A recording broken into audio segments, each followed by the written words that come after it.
All right. I hope everybody sees what is about to go down. Um, All right, we should well, be live. yeah, I think we are live now. So, um, without further ado, no, I think we should probably introduce ourselves first. So, I'm Tuukka Tuomikoski.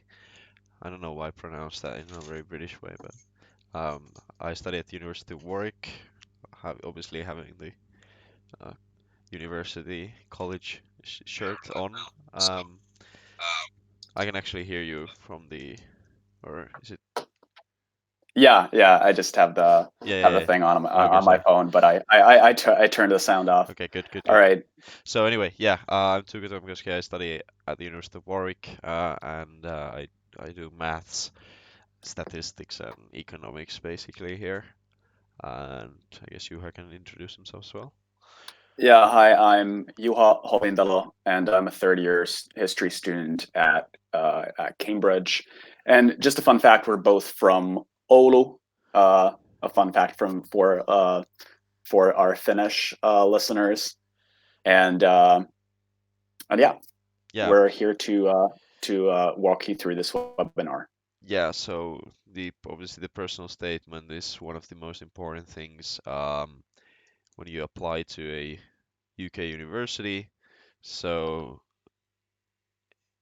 or the most important thing for at least those that are applying after the October deadline, since it's one of the only things that you will be, um, assessed on if you don't have any tests or, and then obviously your predicted grades are also important, but this is the thing that will make you stand out completely. So, um, obviously hundreds and thousands might apply to the same course in the same university. Um, and to stand out of that crowd is extremely hard, right? There are many reasons why that is, but obviously since in the UK the predicted grades or the required grades for admission to your course are already set basically in the course websites. The people that you're applying with usually share to some extent the same grades as you, so you really can't stand out by having stellar grades after the kind of uh, uh, the required threshold. It's the personal statement that truly makes a difference. So obviously, when you select your universities, what you want to do when you do fill in the application is select universities for which and the courses for which your um, predicted grades kind of make the threshold. But after that, really, there's no difference between someone who gets a little bit higher grades than you. It's the kind of personal statement that is the most important thing. Yeah, I Uh, just also want to accentuate that. Yeah, so there isn't really a lot of premium on going very much over that grade threshold, since after you've reached it, the personal statement is the only thing that will distinguish you from the applicant pool. yeah, and I think the last bit on that slide is the most important bit is that um, just because the universities kind of already set the threshold at which they kind of see different academic credentials at about the same. Um, After that, if you have a poor personal statement, that's gonna hurt you a lot. So even if you have absolutely perfect grades, but a poor personal statement, you will not get into those universities that you want, because the university want to see that you are passionate about the course that you want to study. They don't want you to drop out of university in the middle of the admission, middle of first year, for example, just because you kind of found out that, say, mathematics isn't really what it used to be at high school. So, for example, that's something that happened to me. A lot of people on my course actually not necessarily dropped out, but they found that mathematics really isn't what it is in high school, and that's a bit of a shock. And for some people, that's so much of a shock that they really don't like the subject anymore. And to counter that, universities want to see that you're able to engage with the subject elsewhere, or you show an innate passion towards your subject, just in order to see that you will become someone who absolutely kind of completely surrounds himself or herself with the course that they're studying. Um, Yeah, and it's also due to the fact that studying at university is so much less structured as opposed to studying in high school. yeah, So you need to have there needs to be a lot of sort of kind of innate drive that drives you forward, instead of these external structures that kind of regulate your studying. So yeah, this innate drive will be displayed by something that, you spend uh, a day in the library doing the course yeah. your I mean, coursework without anyone telling you. how much kind of contact hours would you say you have? I think I have about 10, Yeah. So obviously that's much 10 per less. week. Yeah. Yeah, that's much less than at high school level. So obviously the unis want to see that you're also kind of somewhat of a self-starter. But I think we can talk about this in kind of what the personal statement should tell about you part. Yeah, yeah. But I think to sum up, there was a kind of a clear purpose to why we started by accentuating the importance of the personal statement, because sometimes people who have very, very high grades think that that might be enough. Yeah, yeah, So the yeah. personal Just don't. statement is the Yeah. most important thing in your If you're application. applying to Finland, then that's fine, or any other country with kind of this great threshold system, but that's not really how it functions in the UK. So yeah, Okay, so let's talk about what the PS should tell about you. Um, of course, obviously, why are you interested in the course that you are applying to study? And by this, I mean that you need to have sort of concrete examples of your engagement with the subject, either in school or outside school, sort of displayed in your personal statement. So universities want to see that you've looked through the the courses that they offer, or kind of what I wanted to say is that you've you familiarize yourself with the stuff that will actually be uh, taught in those courses, and that you you have a clear understanding of what it's going to how it's going to what it's going to be like to study at university. And sort of what makes you passionate about your subject is you need to have these concrete examples of how you have engaged with your subject outside school without anyone uh, forcing you to do so. So in a sense, you've done extra reading outside of school. You've gone to museums or read newspapers, etc. Uh, so in a sense, what you see here, this is all part of the same kind of big thing, but the personal statement to kind of to sum up um, needs to tell the reader that, one, you know what is being what is going to be taught at university.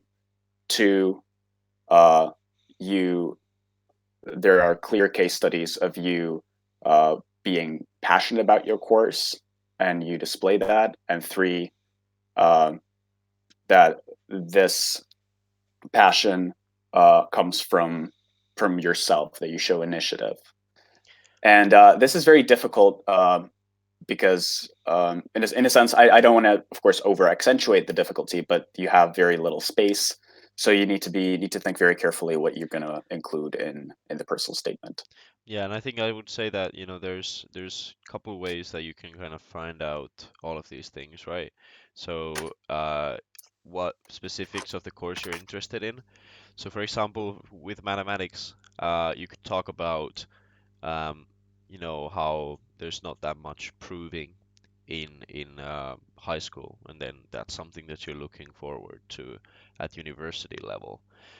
Picking things, because obviously most of the time you will have studied the subject that you're applying to study uh, before going into university. So maybe also kind of picking things that you would be studying at uni that you haven't studied yet, uh, would be important. So to do that, you should go to the kind of university websites, and they have these prospectuses where they kind of start listing, okay, this is the structure of the course, for example. So is there something, in your history course that you think you would fit this description, for example, of a thing that you? Uh, yeah, yeah. Or in a sense, I think it would have been beneficial, sort of in it can be beneficial from the for a history applicant to yeah, to go through the structure of the course and then maybe compare um, what they have studied in high school, Mm, yeah, and then see how they can expand on their yeah, interests yeah, and also in high school I'd also, through the university course. yeah, I'd also say that maybe the uh, the university uh, kind of prospectuses also offer a good way to see what types of stuff you could actually do further reading on, right? So if you see, Yeah, if you see, in biology that they're studying like environmental, say ecology, right? Or sustainability, and then you kind of see that that's a important part of the course, or maybe that's a bit too specific for a biology course. But I remember a case where I helped someone with a personal statement where they did mention uh, their interest in kind of environmental sustainability and how kind of biology helps with that. But the specific universities that they were applying to, um, had these course options in uh, environmental kind of studies, basically. And I think that helped show that this person has kind of gone through and knows what they're gonna want to study. Also, I guess the academically qualified, activities, extracurriculars, the stuff that you could include in that, are, you know, maybe competitions that you've gone through, or if you've founded some club, or if you've participated in some club activities. I know in my city, for example, there was this math clinic or math thing that I went to every Friday, and I talked about that. Um, so all of these things just kind of, again, try to tell that story about you being a really motivated self-starter. Uh, and then I think the third part on that is probably the least important out of these one kind of first two, but I think it's still important to kind of mention uh, that you will contribute to the kind of surrounding environment at university. So that's anything extra that you've done that might not, 100% be uh, connected with the um, academic stuff, but still kind of supports a case where you're someone who's able to not only do your academics, but also maybe do sports and perform well in that, or play an instrument, or any kind of hobby. I mean, I remember someone talking about their professional gaming or something. But yeah, so yeah, yeah. like anything like this really is enough to kind of show that. But that's still something that you should be thinking about the loss. I think the first 2 points are the most important bits. So, the Yeah, and unit I and just want to mm, emphasize the importance of using these university services Yeah. and information resources to to see what kind of reading the universities recommend applicants to do. Oh yeah, yeah. There's And a lot of that. Yeah, I definitely remember that. Yeah. what I'm saying, of course, it really depends on the course. For certain subjects, there are certain texts that are very, very essential, and for certain subjects, there are sort of general reading is the more important thing.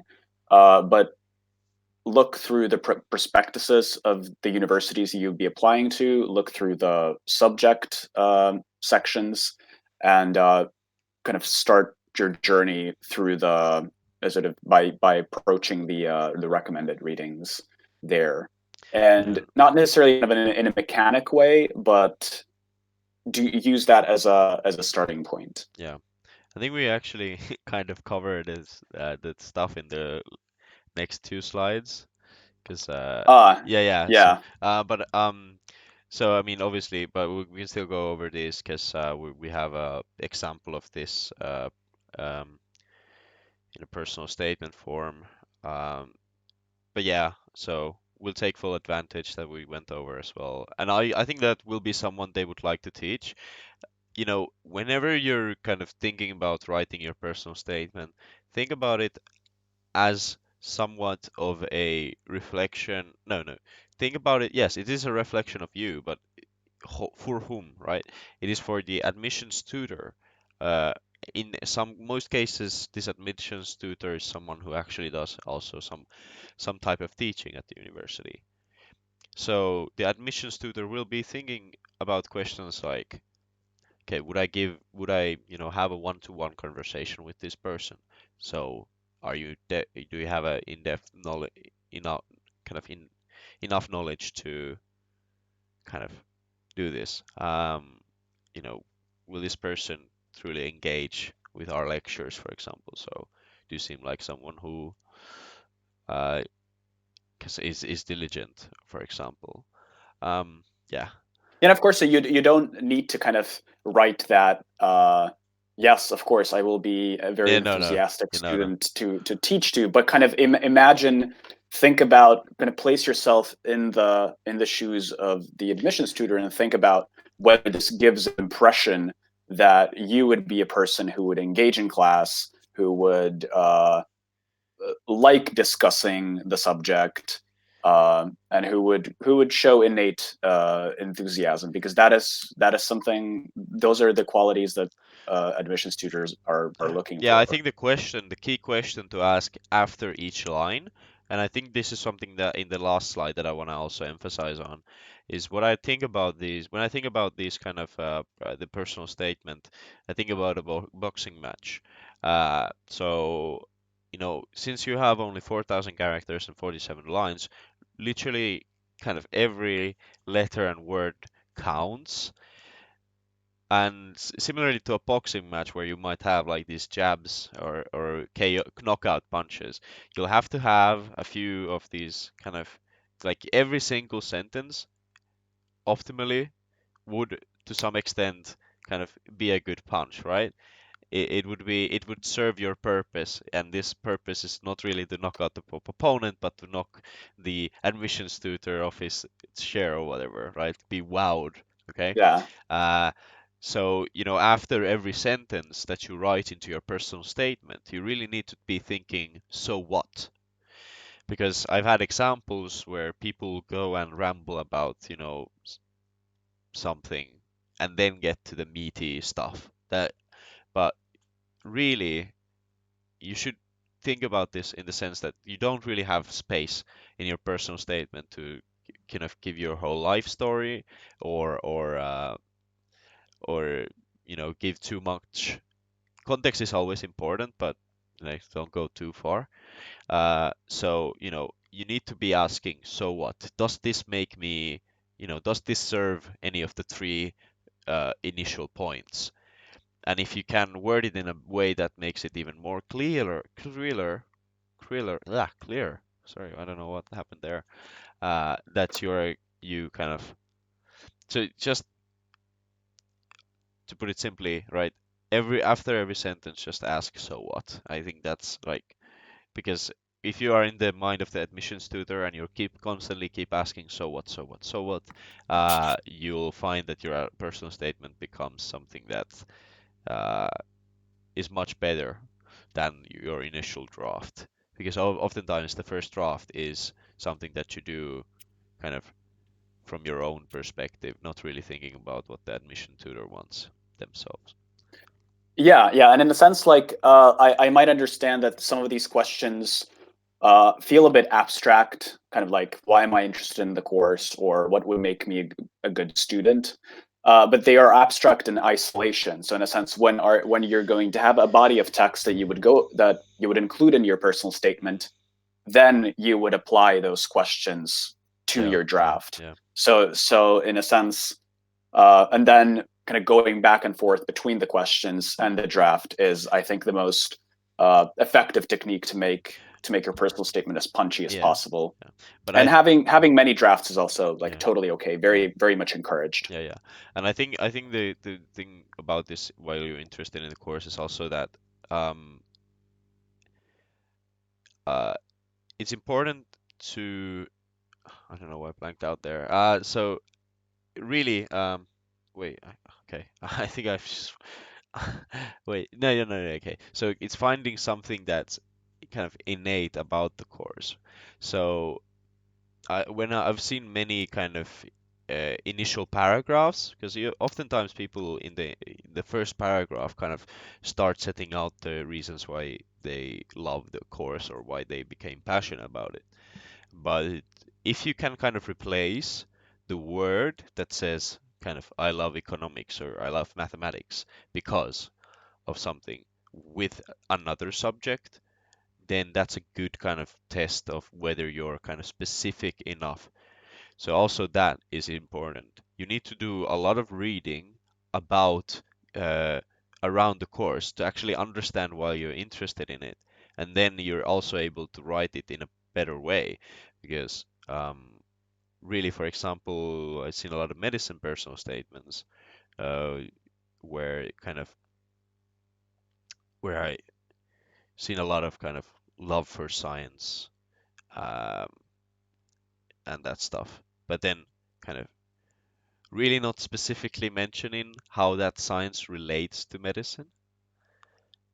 So Yeah, yeah. really look into the kind of strengths that you have, and maybe, if you're able to connect those strengths, say in subject wise, uh, uh, to the subject that you will be studying, uh, just be specific enough that you can't kind of replace the subject with another one. So you need to really think about something that is really specific to the subject, that is really kind of innate uh, to what you will be studying. I think we can go over this example, because I think here, and then just after that, move on. So for me, for example, I said that, since I grew up in an equal society, that kind of initially I didn't understand that kind of not everyone was like had the same resources as I did when I grew up, and uh, then I talked about why income inequality or wealth inequality, happens in the rest of my personal statement.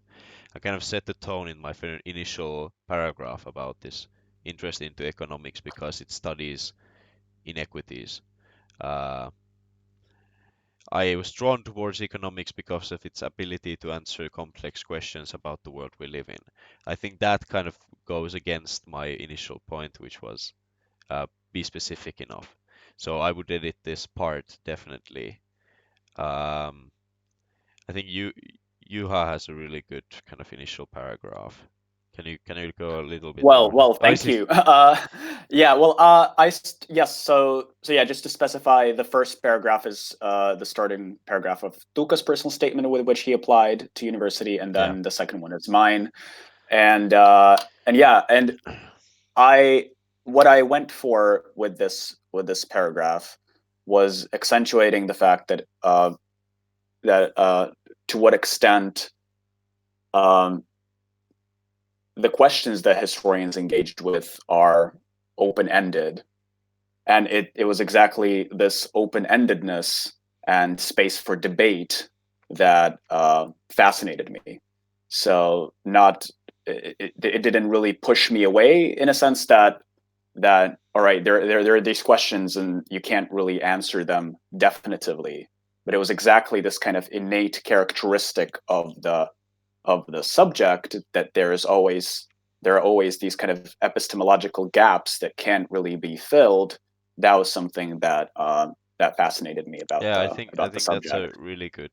You know, you're specifically talking about why history is really important to you because of this kind of conflict of interpretations.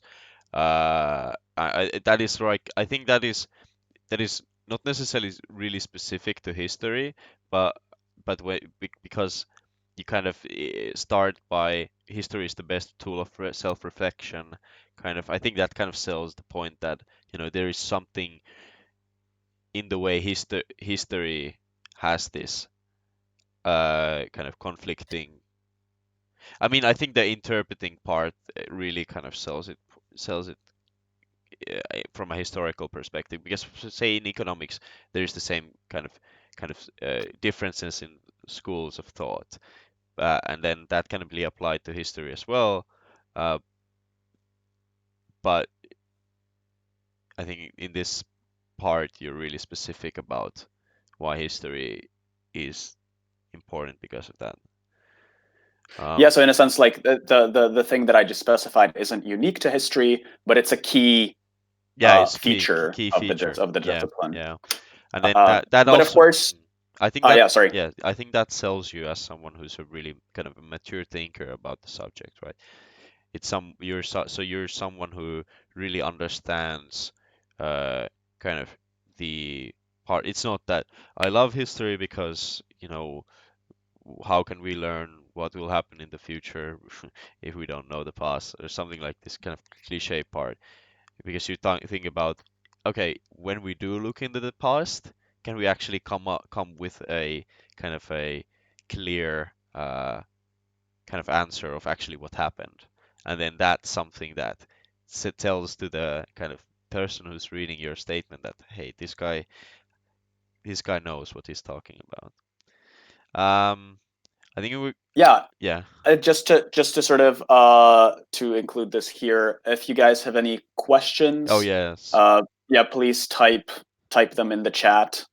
So there's kind of there's always space for us to answer your questions live, or then if you think that that nothing comes into mind now, you can always email us, Yeah, we have and a really we will advanced reply. split screen for the questions as well, and I would love to use that. So please do send us any questions that you might have. You do need a YouTube account, I think. Oh, right. Okay, I think we got our first question. Yay! uh, Yeah, I mean, okay, so I want to apply it for a course in economics, so math will be really important. What activities, extracurriculars would you suggest so I can show in my MPS that I generally like no mathematics? So I think, if there's any kind of maths Olympiads, competitions, those are really good. Obviously, usually you're competing in those against people who are like like amazingly good at mathematics. And then if you're applying for econ, maybe, I don't know, you might still be like super good, but not competitive. Um, so I mean, I think when you talk about maths and economics, then you need to really kind of maybe look at the intersection. So there's kind of books that talk non count too much. Like game theory, for example, is a really good kind of example of mathematics in economics because game theory was founded by by kind of invented um, by John Nash, who was originally a mathematician, but then he was a mathematician, I think, for his whole career, but he got a Nobel in economics because of the application of game theory. So I think that's like, for example, talking about how you love mathematics, you've kind of engaged with it at school, maybe gone to some math activities, and then you kind of also understood that game theory uh, is an important part in kind of economics, or maybe econometrics, right? So you don't really necessarily have to talk about mathematics, but econometrics is also a good thing to talk about. How do we study economical data to kind of make the models that um, or kind of confirm the models that we have kind of come up in economics. Uh, so if you talk about that, then you can also talk about, say, programming. There's many kind of facets in economics. Economics is a really good subject in this sense because it kind of connects with very many different subjects. So kind of just pick some subject that you're also kind of do at school and maybe connect that with economics. Yes, mathematics is very important, but if you can tell the story of you being interested in economics through another subject as well, it doesn't necessarily have to be maths. Um, I personally did that, so I talked about how I went to I went to kind of a maths training camp, and through that I became a better mathematician. But I didn't think I kind of sold it well enough. Um, yeah, and I do need to say that yeah, I originally did apply for economics, but then I kind of switched my course uh to a mathematical course. But yeah, I think yeah, I'm rambling, so just like Yeah, all in a right, all nutshell, right. like game theory and like d- maybe doing like Olympiad stuff are really good ways, competitions and kind of further reading.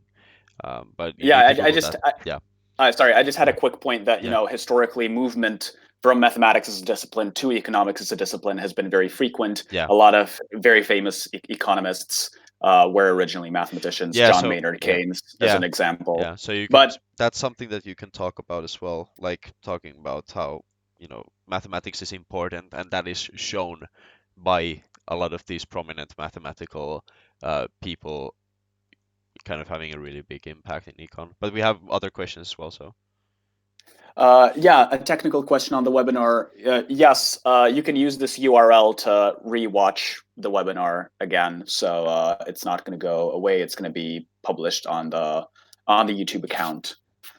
Okay, I this is a also, yeah, fascinating yeah, question. Sorry. yeah, go with it. I rambled for it long enough. Do you recommend a specific structure to begin and end the personal statement? Uh, Interesting. I would always kind of go against, in a sense of, kind of hanging yourself to a very rigid structure because it could kind of limit your thinking. But I would argue that it is good to that there's certain things that you couldn't kind of go wrong with when you would start and end the personal statement in a way or another. So I would actually recommend it to start the personal statement with a short paragraph, very akin to the ones that we displayed.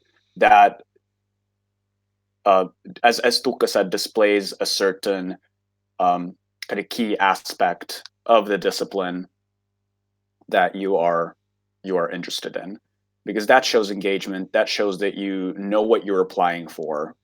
That's very important. Yeah, just like picking something from the subject that you're really passionate about, that also kind of shows that you looked into the world, you've seen how your subject engages with the world in this specific way.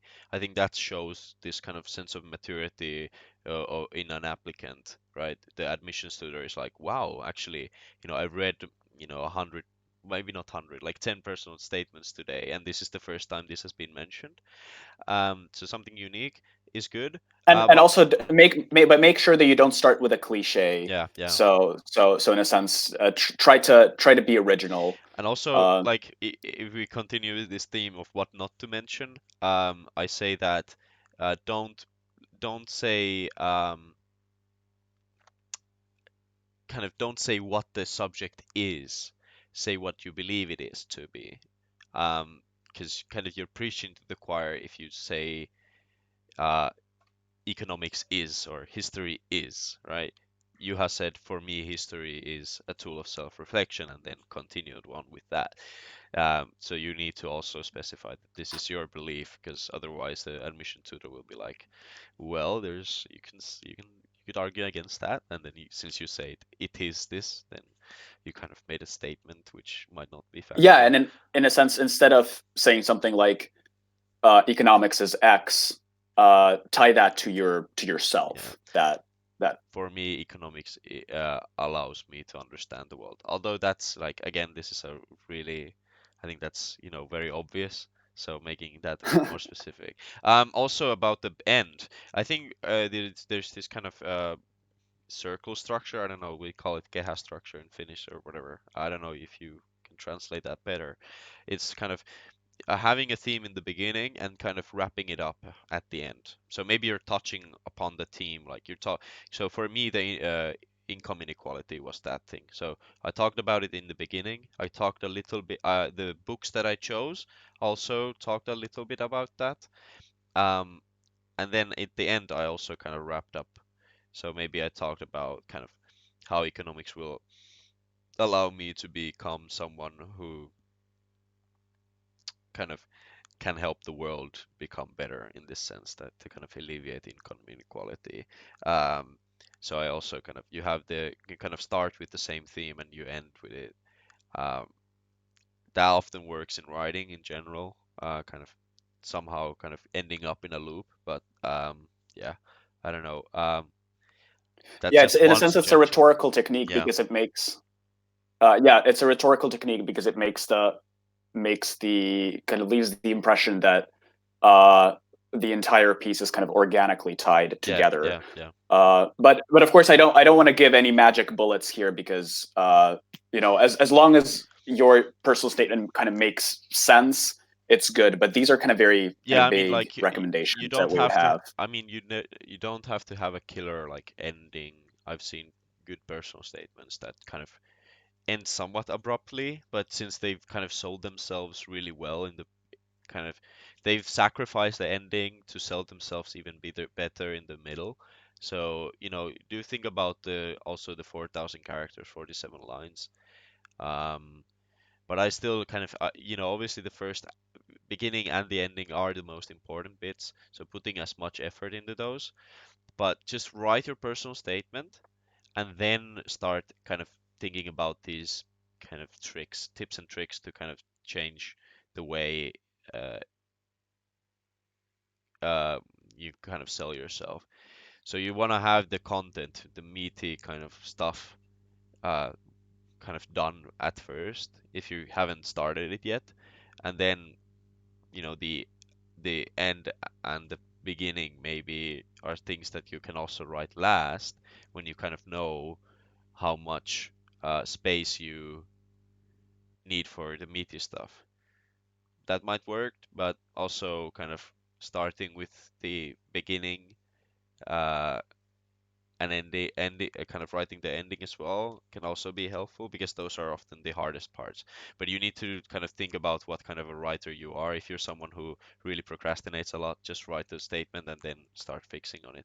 But I think since we haven't had any other questions, we can move on with the stuff. Yeah, I just wanted to add that Yeah, in a sense, like having a crisp beginning and a crisp ending, they're more presentational issues. So in a sense, prioritize the as Tuukka said, the meaty content, yeah, yeah. the thing itself, and then you can work on the presentation.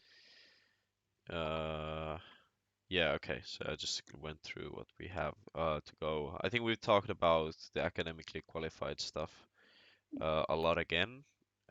Just kind of, Yeah, so just don't wanna repeat ourselves too much, but I put a picture of the library here because it's just an example of a place where you can go out of your own initiative and display that that you're a good student because in universities going to the libraries without anyone forcing you is kind of the key part of the of yeah, the course. So yeah, the fact that you are motivated to do things not only for the grades but because you are genuinely interested in the course. Yeah, and how That you is the key thing. do that is this kind of extra reading stuff. And I think we have some good examples of this from Juha, is that you talked about kind of two books that you read. I think there was, didn't you have like, you had, how many books did you mention in your personal statement?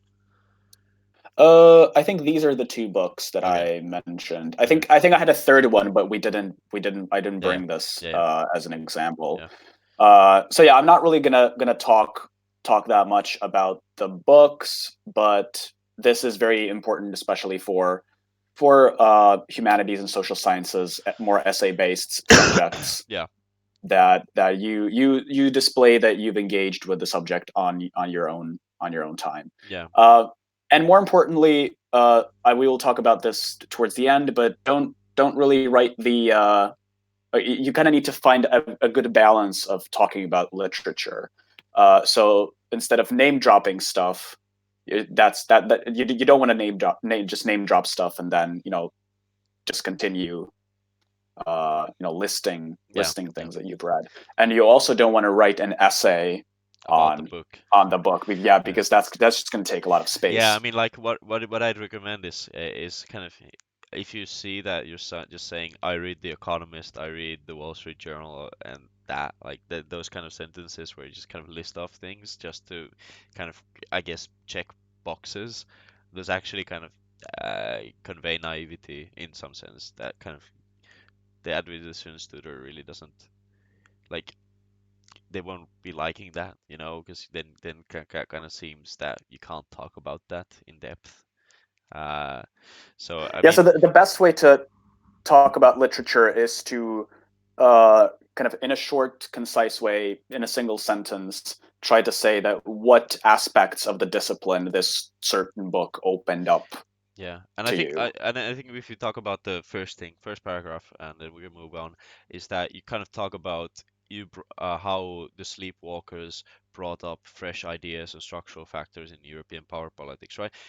Fresh factors, or no, fresh ideas.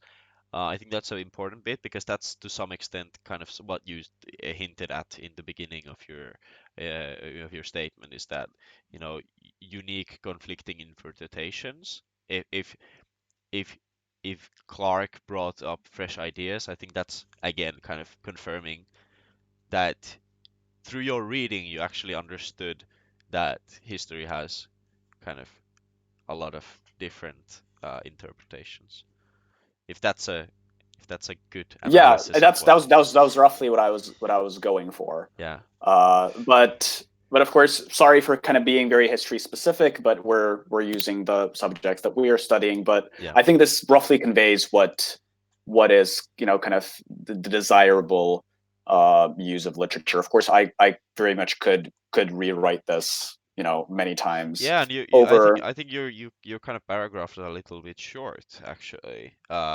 Just saying, like, I think you've really well kind of put into like very neatly packed paragraphs the kind of key ideas of those books. I myself compared two books, and then I talked about this conflict of ideas within those books. So I talked about kind of income inequality in obviously since my personal state is economics, and I took a book from an economist, so someone who was kind of very capitalist in some sense, and someone who's more of a social democrat, and then kind of compared the ideas in those two books, and then I myself also talked about this kind of idea difference between schools of thought and how that motivated me to study econ. But Yeah, yeah, this is kind of a longer version of discussing literature, so which also yeah, yeah, yeah, works perfectly fine. yeah. It's just because, yeah, I believe a deep understanding of the economics is required to fully grasp the nuances of the economic decisions that impact our lives. I think that's a bit, stating the obvious, but then I kind of wanted to hint at this deep understanding through this kind of analysis of the two books.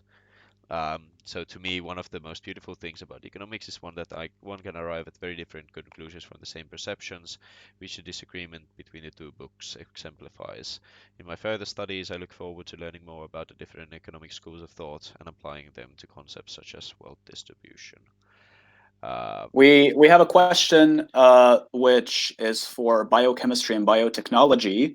Yes, so I'd like to apply for biochemistry and biotechnology. Any advice for displaying interest for biological sciences in the PS? Of course, not my field, but roughly I could summarize it as uh, engagement with your subject uh, at school, engagement with your subject outside school, what you've read, whether you've gone to labs, whether you're, let's say, interned at a university, and yeah, I think these are the kind of the most important uh, two most important things. yeah, I think like book, because I actually think, well, I mean, I remember a personal statement that got offers from a lot of unis that stated kind of how they participated in these climate protests. I'm not sure, if you kind of take that theme, then you can talk about how biotechnology can offer solutions for the kind of for in say genetic modification of crops and how that imply kind of uh, um, has will have an effect in say climate if that's something that you've done, for example.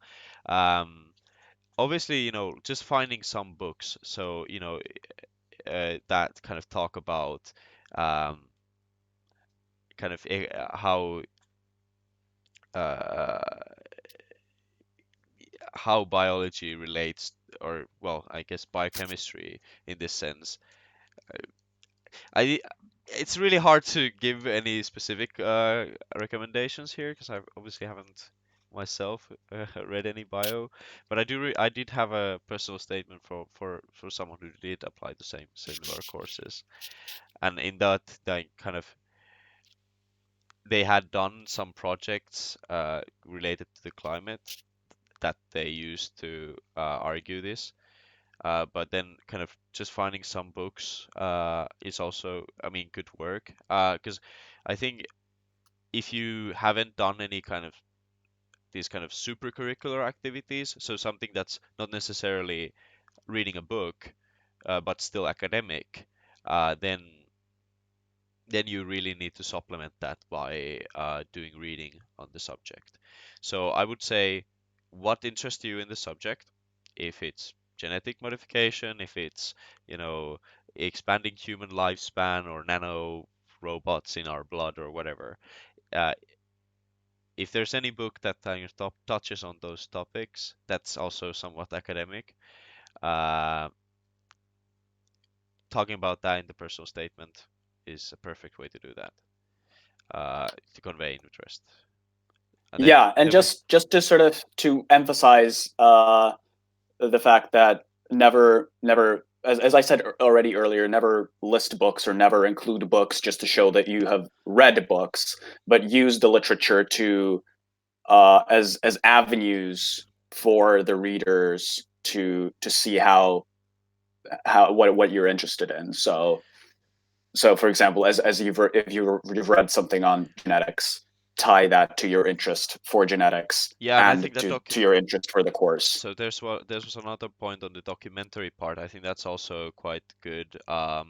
So if you have a documentary that you've watched, uh, and obviously since like biology is there's so many kind of natural documentaries, that's something that most of us have done. If you can tie that to say, I watched a documentary on this, then because documentaries aren't super academic usually, if you can say that that's something that sparked your interest in some specific sub area uh, of the kind of subject that you're interested in, and then you did reading on that, that's good, right? Uh, but I wouldn't say that, if you watch a documentary, uh, then and that completely made you interested in the subject, that is not showing enough maturity, I think, because the same with kind of I apply for medicine because I watched House, okay? But maybe not House, but there's these medical shows Yeah. that are somewhat documentarial or whatever. Um, so kind of that's not kind of mature enough, I'd say. And then there was another, but yeah, so like kind of if you use that as a point of reference of where your interest began, that's good. Then there was another about PPE. So long list of extracurricular activities, how essential is mention literature in the personal statement. So Very yeah, essential. I think it's very. Very I mean, essential. since you're applying for PPE, there. I mean, if your interests have anything to do with, so kind of you have to differentiate between extracurricular and supercurricular. So we're not talking about American personal statements where they want to know you as a super kind of well-rounded person. They really want to know how academic you are. Now, what that means is that you really do need to talk about kind of because PP is a lot of reading. Like I have PP friends, actually a friend who lives in this house who does PPE, uh, then um, he has a pile of books, right? So there's a lot of stuff that you need to read. And I mean, like, if you are applying for all courses, uh, all the courses that you're applying for are PPE, then I think it would be essential to touch upon all the kind of politics, philosophy, and economics parts, right? So how to do that uh, is kind of talking about, say, a book that has politics and economy as a subject, for example, and then a separate like philosophy. I think when you're applying for joint courses, it's also very important to talk about how each of the subjects kind of connects with each other. For PPE, I might have a like a like a total one paragraph that talks about the interconnectedness of all the different three subjects, and then how that uh, kind of made you want to study a PPE course rather than a politics and economics or philosophy and economics type of course. Uh, yeah, Yeah, so I would just emphasize that yes, literature is very, very important, and I think you should, for such a reading-heavy course, you should aim at kind of 75, 80, even 90% academic content, yeah, and uh, and then for extracurriculars, I would prioritize these activities if they are clearly related to your course. Like, for yeah, example, if you are in a math club, that's relevant for economics. If you are in a sort of a reading group, that might be yeah, relevant. If yeah, you're active in a party, that might be relevant for yeah, politics, yeah, etc., yeah. etc. Like yeah, Um, yeah, like definitely like if it's something that like so if it's something that definitely like is connected to what you're studying in the course, then mention those extracurriculars, but do avoid having a statement that's just a long list of extracurricular activities, because I did a lot of extra stuff that I didn't mention in my personal statement. Uh, it kind of paid me to do that, but it's important to understand that you know sometimes you know rather than actually selling you as a good student, that might you know um, uh, kind of make some doubts come up in the minds of the admission tutor, saying that, okay, is this person truly kind of like understand what the subject is? So if the extracurriculars take space from whatever this subject is, then uh, from you conveying yeah. your understanding of the subject, then that's bad. Yes, we have another question which is kind of related to the one that we have just discussed. Like, should I mention my volunteer activities even if they have nothing to do with the subject of my choice? Uh, yes, that wouldn't be bad at all. But remember to kind of constrain yourself to 10 to 20% of the total space Yeah, and also for mentoring those. yeah, and also say And that you can always find ways to like you can always find ways, I think, to connect the subjects. Like I mean, I hope I mean, statistically speaking, those your voluntary interests might have something to do with what you're studying, you want to study. So kind of coming up with ways to connect that. So say uh, volunteering at a homeless shelter can kind of talk about how that connects with econ. Or again, I kind of constantly come back to the economical side, but I think could you come up with a way to connect homelessness and the homeless shelter and history, for example? Well, I don't know. I think it's uh, volunteering at a homeless shelter displays empathy. It displays civil engagement. It also thinks that displays that you, I don't know, think about societal issues, which Yeah, is an important thing for history. yeah, It yeah. it So also displays that you have initiative.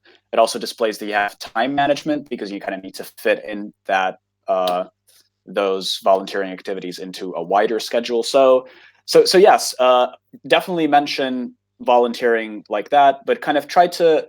We have a slide here that I think Yastuka is showing now.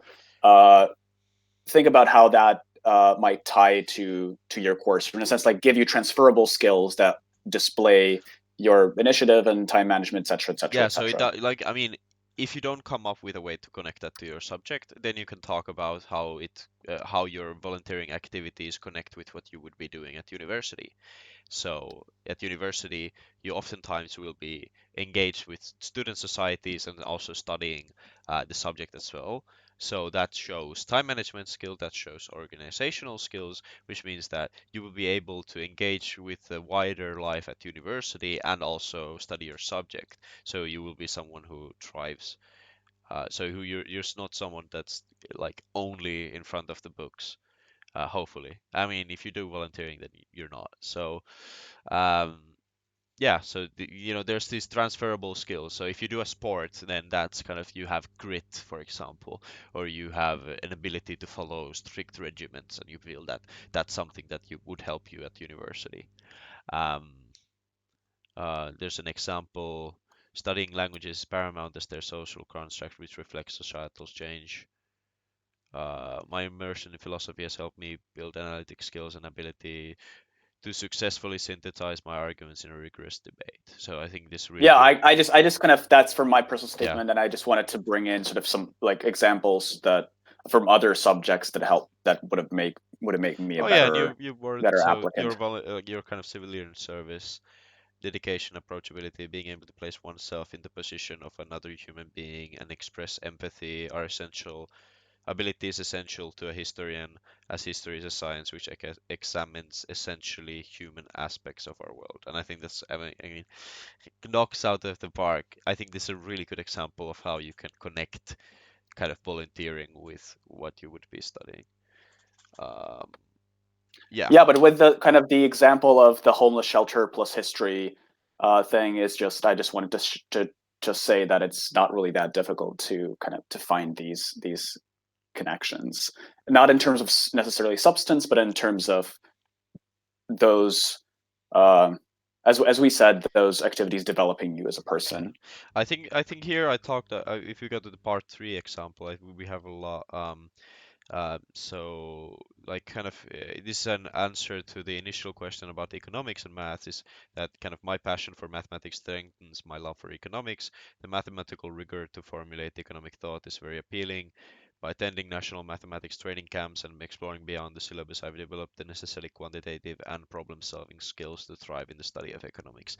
Now, what I'd say is that kind of the mathematical rigor to formulate economic thought is very appealing. Maybe I could kind of specify some economical theorem that is very mathematical. Uh, so game theory, for example, as I said. So I think that's something that's missing from there. And then I had like in my free time, I lead an active and healthy life, being able to keep up with relentless training schedules at the ski gym, while blah blah blah. There I'm showing how to kind of connect time management with everything else. Um, to be fair, I mean, yeah, I think that's well put. Maybe we can talk about the mistakes. I mean, you can look at these slides later on. This will become available as soon as we end the stream. And I think there are some good examples here. But if we talk about the mistakes, I think that's also important. Yeah, yeah.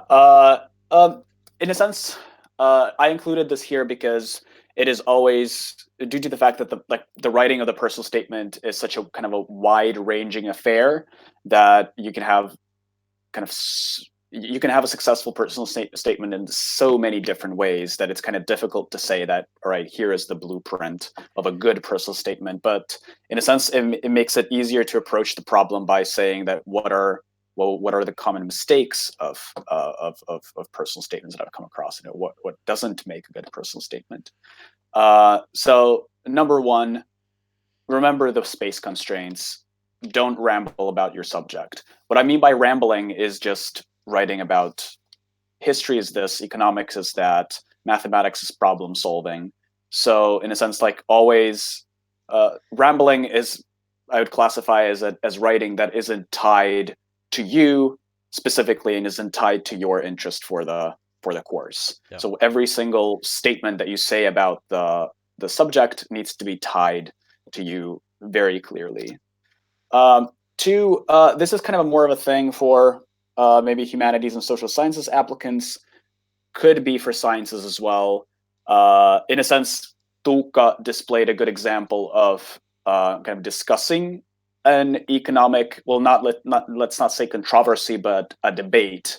But my point is that it is dangerous to say something kind of controversial or mention a debate or mention a kind of a debatable fact or statement uh, that would give an impression to the reader that you just kind of name dropped it to make yourself seem smart. So when you engage with something with kind of with academic disagreement, try to engage with it in the same way as Tuukka did. So in a sense that you discuss it thoroughly. So if you don't have space to discuss kind of a controversial thing or an academic debate in a more detailed manner, just don't mention it. Yeah. And then about the reading, we mentioned this before, but always tie the reading to your interests and don't name drop things. So every single book should be there for a purpose. And also for those who will be applying for Oxford and Cambridge and medicine courses, always think about whether you can talk about those books confidently in an interview, because the personal statement will usually be kind of the starting point for your discussion with the interviewers. Yeah. Yeah. And try to write clearly. So yeah, so Yeah. if you can write a shorter sentence, Yeah. write a shorter I think they're sentence. good tools. So Grammarly is a good kind of way to check your grammar, obviously, but they also suggest kind of shorter ways to put things. And then there's thing called Hemingway Writer that kind of evaluates your text in the sense how readable it is. So if there are any, so it highlights any super wrong sentences. So you gotta think about this in the sense that if there is a admissions tutor reading your statement late in the evening, a little bit cranky from the workday or whatever.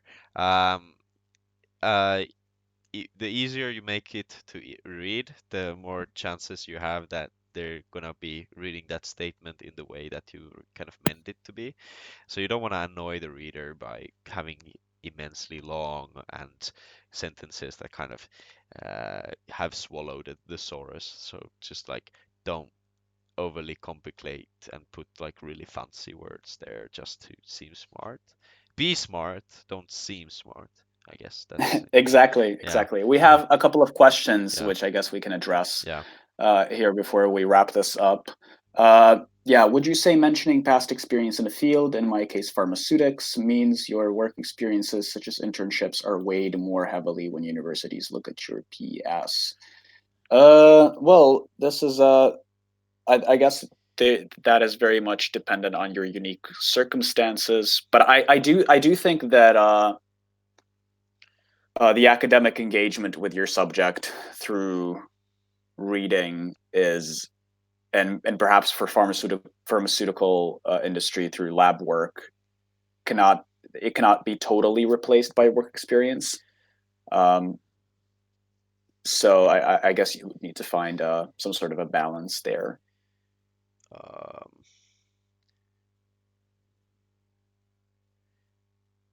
Of course, yeah, I it mean, very it much depends on what you're applying, right?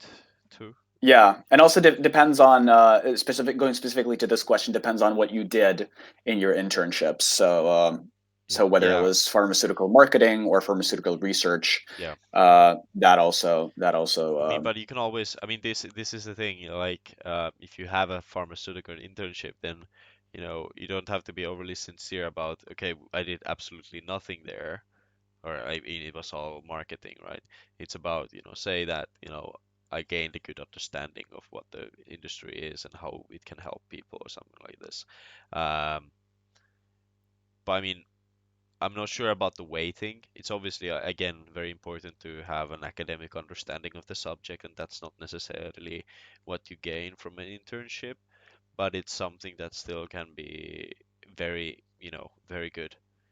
But I think the thing with this is that oftentimes universities might want to kind of balance things out because not everyone has the opportunity to do kind of a pharmaceutical or any sort of internship in the field. So kind of having this reading requirement to some extent levels the playing field for others, and then that might be a requirement for you as well.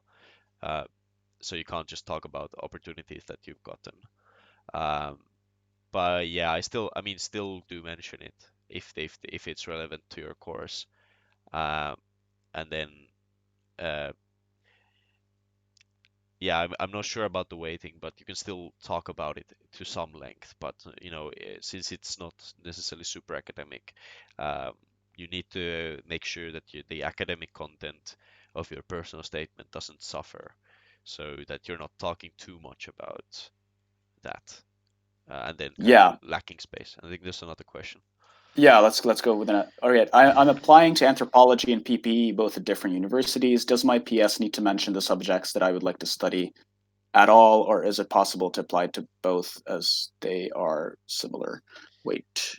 Well, yes. If you're applying for both subjects, uh, having a mix or trying to find overlaps between them, I guess would be the most Yeah. important thing.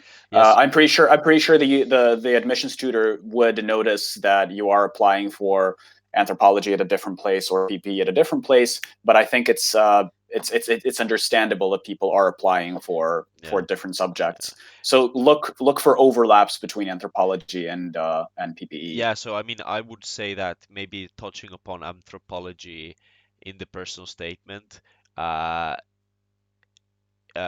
you would kind of bring that up in the specific. So I mean, I'm not sure how much economics has to do with anthropology, uh, but like for example, politics and philosophy, I can see kind of clear connections with. So for example, in the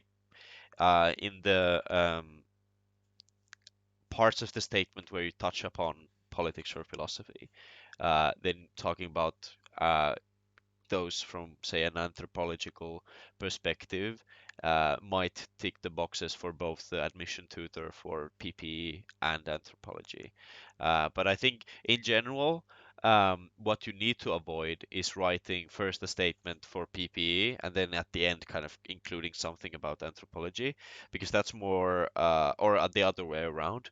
What you do then is send two love letters, send one love letter to two people, where you first kind of admit your undying love to another course, and then at the end you're like, yeah, I also like you, right? So that doesn't really work, does it now? Like Yeah. no one would kind of accept that.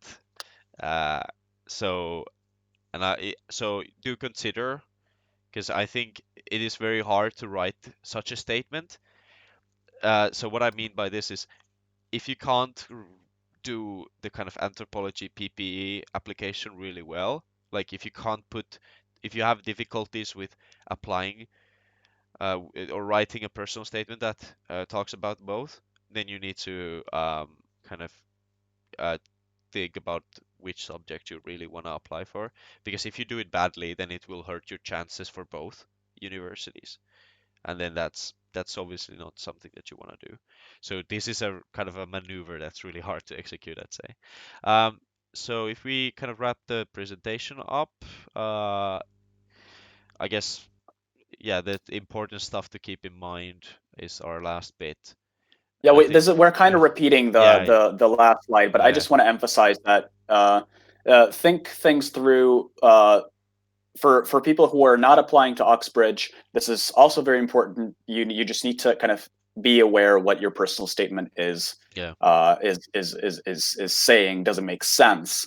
So kind of go through every single sentence, every single word very thoroughly, yeah, and especially for those who are applying for Oxbridge, make sure that you don't say anything that will kind of catch you off guard when you're going to be interviewed. That, for example, they ask something about a book X, and then you're like, you're not able to mm, answer the question because you haven't really considered what you've written from kind of a rigorous enough from you haven't analyzed it rigorously enough.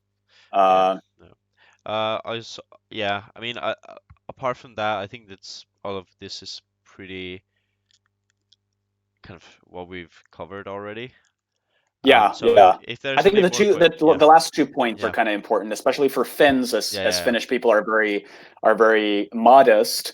Of course, don't lie. That is very obvious. But by what we mean by the last point, don't be super sincere. We're not saying we're not encouraging you to lie, but of course, don't talk yourself down. That yeah, is the yeah. point. Don't say So negative stuff about yourself. Like, definitely, yeah, definitely. Like for example, I did an internship at a place X, but I only made coffee for other people. yeah, So of course this is like an extreme example, but sort of say that I did an internship at a place X, and that was very insightful, and I learned a lot of things, and this displays that I'm a very good applicant, even though you mostly just did coffee for yeah.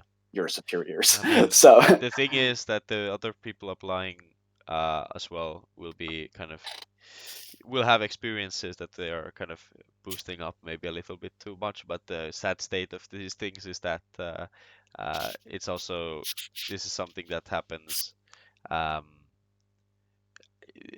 since you're competing against these people, then you kind of have to play the game to some extent. Uh, yeah, I think if we don't have anything more, we can take some I think more we need to questions. either take some questions, or we can stick around for a bit, Yeah. and then we need to talk about Project Access, which is Oh the yeah, organization that we are part of. absolutely. So we are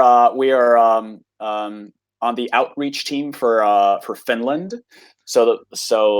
There's like Project Access is an international organization. It's made of country teams that help applicants from a specific country to apply to top universities Yeah, abroad in the UK and the US. Of course, this has been a very UK centric presentation, and the way how it works is that when you sign up for Project Access online, you are paired with a mentor who ideally studies the same subject at the same university that you applied for. Of course, we don't necessarily have mentors for every single subject everywhere, but we usually work hard to make sure that at least the university and the subject yeah, kind of fields are matching. So just wanna say that this is a great resource, and this is a nonprofit. We're doing this because we kind of feel that we want to help people, and feel that we want to offer resources that we didn't have we applied. Yeah. when we were applying. Like for example, I didn't really receive much help when I was applying. I kind of felt very alone with my application. So yeah, So I think I so put on the yeah, stream the website. So it's projectaccess.org. Um, so over there you can we have a wait, okay, now it went black. So on projectaccess.org we have a lot of material there. So if you kind of there's for applicants, we can go over here and we have this curriculum page where we kind of go over a lot of the stuff. How to get in, personal statement, admission stats, interviews, references, how to choose the university, life. Like there's a plethora of content here, like so much, and also country specific stuff. So what we recommend you to do is before applying for a mentor, if you feel that's something that you want to do, we do recommend it because it's super helpful. I myself got a mentor, and I can thank him for, getting me a place at the university. To a lot of extent, I think. Uh, so you click find a mentor on our web page. I think I'll put the link into the web into our chat. Uh, Yeah, I will also email you guys with. Of course, you're going to be yeah, having yeah, the link. The recording is going to be um, sort of you can find it with the same URL. But I'm going to find also going to send an email with all the appropriate web resources and a link to our blog that we have concerning applying to university. So if you want to help with your application, uh, sign up for Project Access.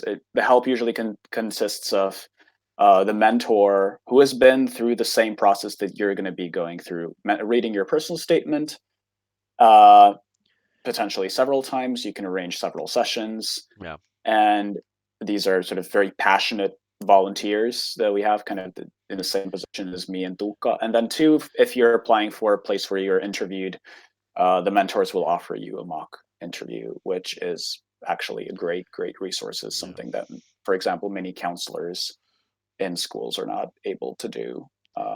So yeah. yeah, It's all for free. Like there's nothing is there's nothing else that time that you kind of need to sacrifice to make this a good process for you. But we do recommend it. It is a very good process, and I can guarantee that a lot of people will have gone through the process and kind of gotten a place somewhere where they probably wouldn't have gotten into without any help. So we're addressing some inequalities within the admissions processes, since obviously it's very hard for international students, especially, to get into universities in the UK. Um, and I think it's really important work that we're doing. So, but I think apart from that, we can take some questions now. If anyone has anything to say. I think we can wait for like 5 minutes if there's any yeah, question. we can stick around for 5 minutes and let's like chit chat for a bit. Yeah, So if you have questions, we're gonna be around for some time. And if you don't have questions, then Maya, it was a pleasure to have you. Thank you very much. yeah, yeah. And Thanks for listening, and hopefully you kind of learned something today. Uh, we appreciate feedback as well. I'm not sure if there's going to be a forum in the email or something, but please send that as well because we'll probably be hosting a few more seminars in the future. Uh, yeah, we will be hosting a Oxbridge interview. interview webinar in a week. Yeah, So same time, 3 o'clock UK time, 5 o'clock Finnish time, for those who are interested in applying to Oxbridge or have already applied in the October round. yeah, So if you haven't signed up yet, please do. There's a type form on our Instagram page, or then you can email me and we'll sign you up. So there's going to be another session like this on the interviews. yeah. And also, like, if you have any friends who are applying, maybe sharing the link does help. I think the word of mouth is something that also helps us out really well. Um, but we are a kind of global organization that as well. I think we need to emphasize. So um, we we are in very many European countries right now. So I'm not sure if we have an American team. I do. We do have Yeah, a we do. campus team, but so we do recruit there as well Yeah, for yeah. like mentees. Yeah. Okay. So yeah, yeah, good. So I mean, whatever your destination may be, there's probably someone that can help you that has kind of similar background to you, at least the country that they've come from. Um, yeah. Yeah, and really kind of why we're doing this is that is the fact that like when I was applying, there really wasn't really that many resources, and I think it's quite important that certain student counselors adopt this as Yeah, sort of adopt this information into their teaching, because so many Finnish students, and of course people who are not from Finland, because we have some people who are not from Finland who are listening to uh, a growing number applying abroad. So in a sense, it is very important to take these things into account when giving student counseling, yeah, and uh, not only have a very kind of Finnish centric approach yeah. to. So we had a question about, do you think could personal statement open doors to universities where you're lacking something small in the required subject if you have enough points? I probably contact the university about so I mean I can't answer that. I think my initial thing would be to say no, because you really, I mean, in that case, your personal statement would have to really convey, like, be really, really, really good, right? So I think you need to contact the university about whether you can apply, and I think admissions people will be happy to kind of tell whether you have a chance just applying with standard level chem. Uh, I mean, you really need to check that um, because Yeah, you sometimes, definitely do, because yeah, universities might have some like certain kind of technical requirements that with which they screen applications. So if they see that you don't have HL level chemistry, even though it is a clearly stated requirement, uh, they might just reject your application outright yeah, they might not even read your without person. Yeah, yeah, without it even being sent to an admissions tutor. uh of course, this might not be the case, so I would really recommend to get in touch with the admissions office. yeah, yeah. So I Because just want to emphasize, on top of the prospectuses and university websites, university admissions offices are the kind of the third important yeah, resource you yeah, need to I've use. had friends who've kind of made sure, like, they've sent emails about kind of this kind of if they lacked some subject, or maybe they felt that they still had questions that they hadn't gotten answers to. The admissions people will kind of try to help you to the extent that they can. They will obviously won't offer you too much advice on the application, but such questions are something that they can answer to. I think technically, probably something is that if you can find someone that's doing the course uh, on Facebook or something, I don't know, to stalk people. But if you can find someone who's studying the course, and then maybe ask whether there's anyone with kind of SL Chem there. But yeah, like, it's either that or contacting the admissions people, and I think the easier option is obviously the contacting the admissions tutors. Uh, but like, yeah, I would, initially shortlist my applications based on the subjects that kind of I meet the requirements to, because sometimes the universities can be really, really like uh, strict about these things. So even I think the good is a good point that you have said, that it might be that they don't even read your personal statement, and then that kind of hypothesis is just like thrown out the window. Like, I would say that, yeah, it's probably possible that you can, uh, but it really has to. I think it's not just the personal statement. Then it's kind of something that you, because it's not the kind of the theatrics of the personal statement that will get you out of these technical requirements. If you can say in the personal statement that you didn't study SL Chem, like HL Chem, but you still know chemistry to a very high level, then that's something that kind of can make up for it. So if you've kind of participated in some competition or interned or something like this, but if you haven't, then you really do need to check. Kind of, so what would make that possible would be if you, in your personal statement, show that you still know chemistry to a very high level, uh, because they obviously want you to know. If they require you to know HL Chem in the subject, they don't put that there as a joke, right? They know that that's something that if you don't have, you will probably struggle with the course, right?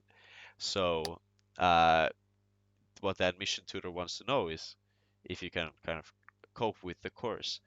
Uh, and if you don't have HL Chem, then maybe you need what you absolutely need to do is convey that knowledge in your personal statement in a way that kind of shows the admissions tutor that you still know chemistry to a high level.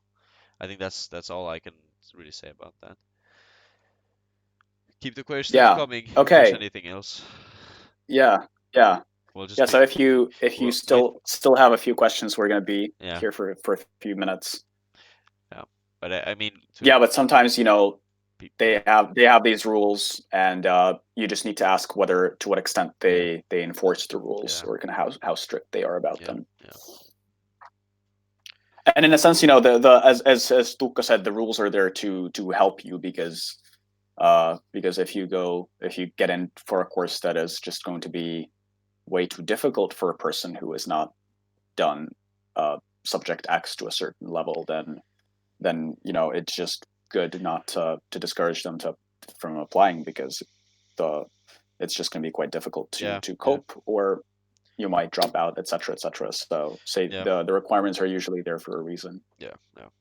I mean obviously, they probably don't take into account maybe to what extent you can kind of catch up on the subject during the summer or whatever, but it's still kind of I think it's still kind of, but I mean it's not out of the place for unis to make exceptions because a lot in Britain specifically, a lot of courses, for example, might require kind of further maths. Uh, eh, I think, yeah, like further mathematics at A level, and if you don't, you can still apply to that course. But what they require is kind of some proof that uh, you have worked to kind of bridge the gap, I guess. But Yeah, exactly. this is kind of for cases where that subject isn't offered. Uh, but I mean, I might still like go around Google to see if there's anyone who's posted in any forum about such an issue. I mean, forums are sometimes bad, but I think in this kind of cases, they're a good resource for if anyone has ever been in the same situation as you have. So All maybe right. like, yeah, HL, All like right. SL subject instead of HL subject, and the university that you're applied to in Google can probably like help a lot. But if we don't, I don't think Yeah, if we we're don't gonna. have any questions, Yeah, I yeah, think we might also sort of wrap yeah, this up. All right. Thank you very much, guys. Thanks for sticking to the end. I will be emailing you with project access resources, which you can use either to read about applying, or then to sign up, get yourself a mentor, get yourself some help, yeah, and succeed with your application. yeah, All right. Thank you very much.